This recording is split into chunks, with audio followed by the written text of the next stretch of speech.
So welcome back to Stacy Sew and Sew. This is part 2 of how to make the zipper pouches for AirPods or your earbuds to keep them safe.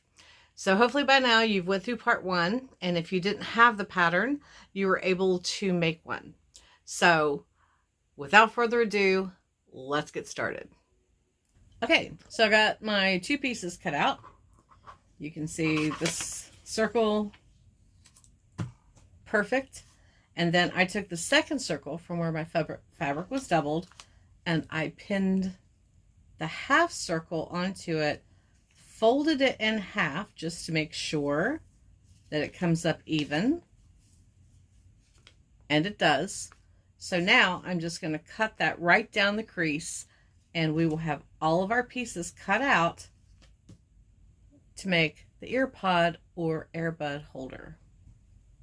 Now, if you are using quilting cotton, you are going to want to make sure that you also cut out the same pattern onto some interfacing, and then be sure to iron it in place.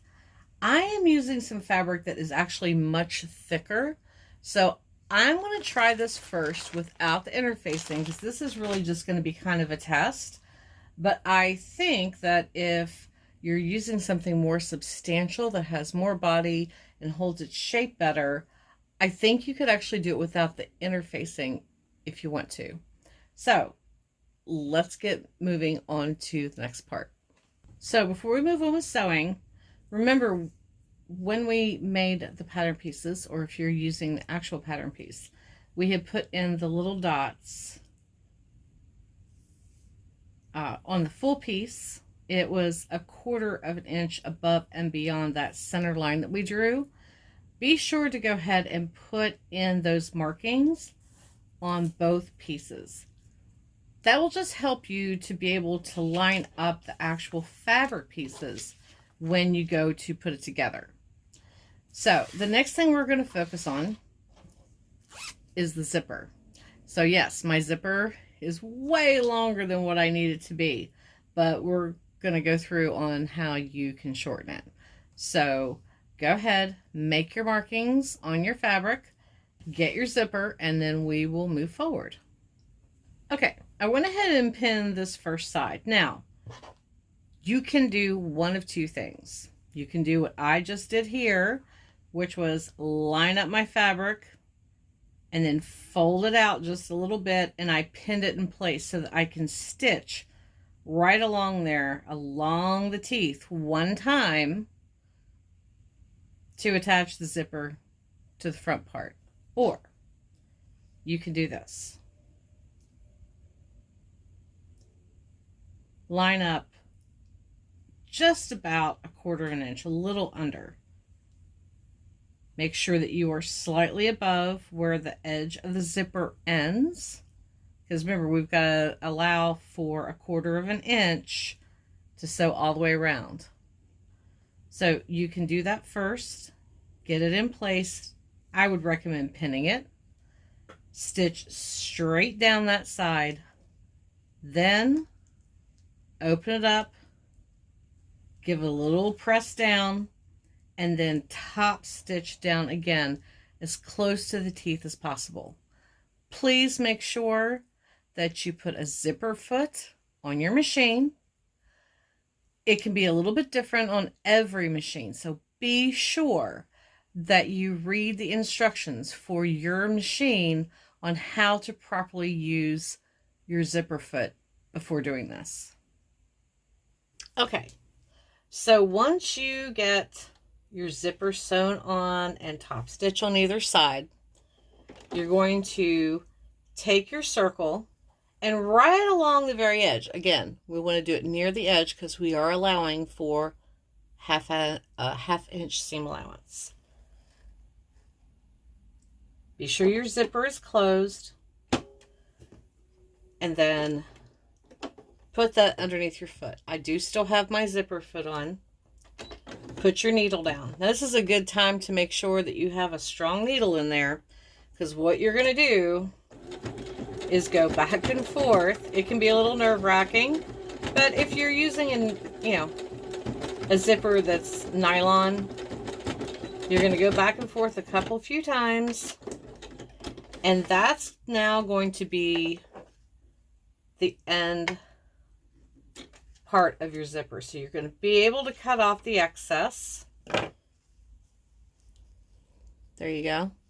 I stitched right across here. Now, you're going to cut off the excess and just leave like a tiny bit out. Now listen, do not use your fabric scissors for this.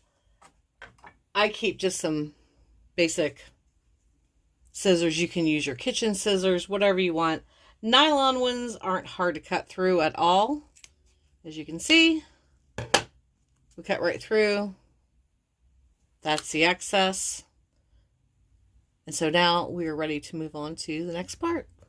Okay, so then you're going to pin it together, right sides together. So the outer part of the zipper is facing you, outside of the fabric is facing you. It doesn't take a lot of pins. I'm just going to I put one in on either side of the zipper just to hold it straight. If you are using fabric that is directional, make sure that your fabric is all facing the same way so it turns out the way you like. If you're using a fabric like mine that's just very random, a little less to worry about. Now you're going to sew, let me hold it this way, from right here on the top of the zipper, 1/4 of an inch in, go all the way around to the other side. If you have any excess after you do that, go ahead and trim it, then come back here and we'll turn it right side out.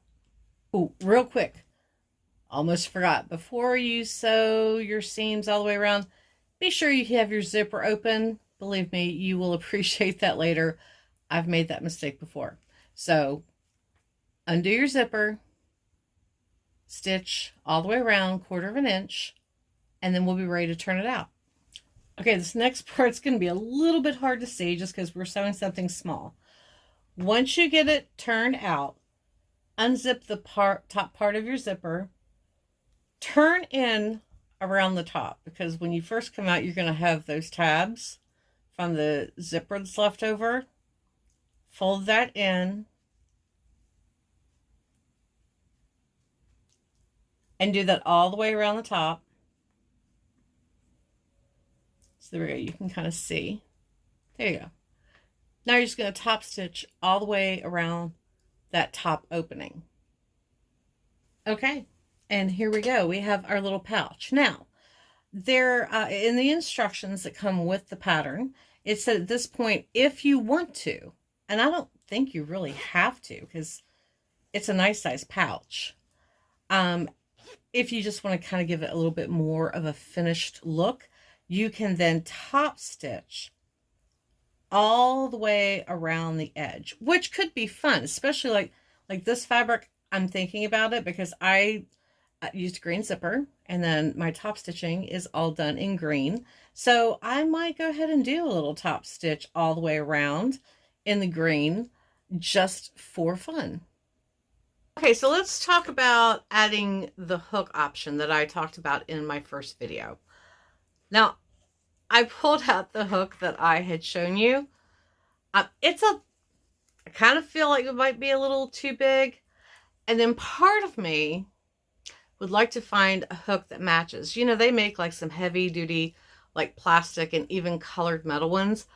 Don't you think it would be more fun, as opposed to just silver, which isn't bad, if I could find like a bright green or a hot pink? I'm going to do that. So I'm not actually going to attach this, but I want to show you how to do it if you want to add one. So what you will do, once you have your zipper pouch all together, you're going to open it up. You can create a small little tab out of your fabric, or you can pull out some bias tape. You're going to fold it in half so that you have a little loop like that. Hold on, let me grab my scissors. And cut it so you have a little loop. The great thing about bias tape is that it doesn't fray. So then at the top, right where it's opened, you can put that little tab like so, and just give it a couple little stitches back and forth. But before you do that, you got to add the hook. And basically, most of the hooks have this little on the bottom. So you will slide that. Whoops. Piece of bias tape or fabric onto your hook like that.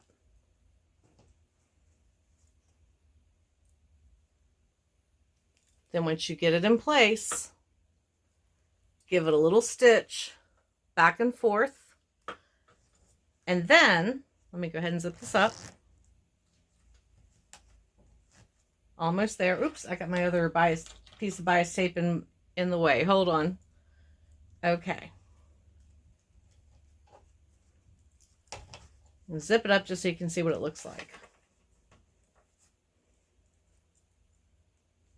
There you go. The zipper still comes up all the way to the top. You have the hook right at the top, which is perfect. So then, if you have a larger purse, like I carry a larger purse, if this is for your child or your teen and they want to keep them in their backpack, a lot of places, there are places on the inside where you can loop this and have it near the top so they're not digging for their AirPods or their earbuds when they need them. Now, I'm going to pull this out since I didn't attach it. I do have one thing I would say. I did use the heavier canvas fabric, which is great. However, it's fraying quite a bit. So I'm just going to use this as a test. Let me show you real quick.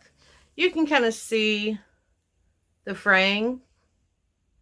So I'm either going to need to take my pinking shears to it, or what I'm thinking is if I had went ahead and used like a lighter interfacing and ironed it on, I think that would have taken care of that problem. So maybe consider using, even if you're using a sturdier canvas fabric, go ahead and do the iron-on interfacing, because I think it would help with any fraying that you might have on the inside. So I don't know about you, but I think these turned out really cute. I have several of these to make for the holidays, but I think the first thing I'm going to do is get online and see if I can find some coordinating little hooks to add to all of them, because I think that's just a really nice option to be able to add.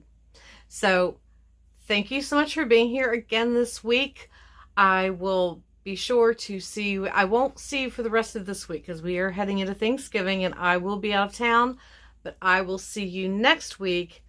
And I think next week we are going to do the personalized pillowcases. So until then, if you're celebrating Thanksgiving, have a wonderful holiday, and I'll see you next week. Happy sewing.